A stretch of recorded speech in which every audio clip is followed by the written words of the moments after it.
When drawing the human face, there are many angles that we can take into consideration, and one of them are side profiles. Side profiles I've done throughout my whole art career, and as you can see through these examples, I've struggled a bit, but throughout drawing many examples, I can show you today tips and tricks that I've learned. So we can go back to our skull, and it serves as a good structure or guideline to our side profile.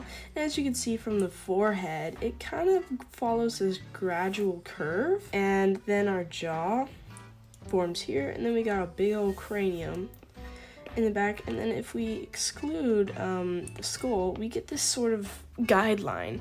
And if we apply this to an actual side profile, we can also see that our nose kind of has this curve right here, and then it makes this triangular shape, and also our lips point out as well. And we can see that we don't have an exact copy of our jawline from our skull. We kind of get this triangular shape.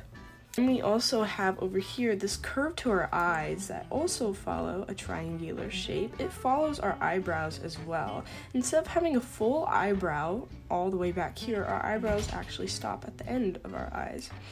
And so it follows this curve along with our cheeks. And the ear generally aligns with our eyes. It's not an exact, but it's a good way to maybe measure. This is about what it can look like, and if we take off our example, get a good idea of what we're trying to get at here.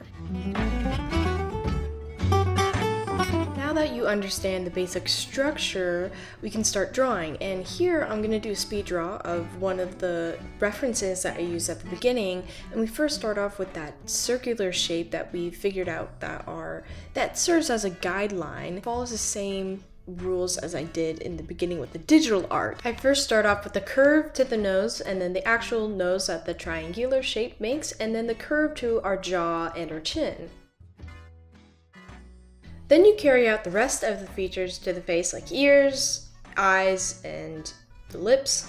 And these, you really have to look at your reference, because with as much as there's guidelines and tips and tricks, you always have to look at your reference, because everyone has a different face, everyone has different features. It always comes with practice. So practicing multiple side profiles is really good for practice.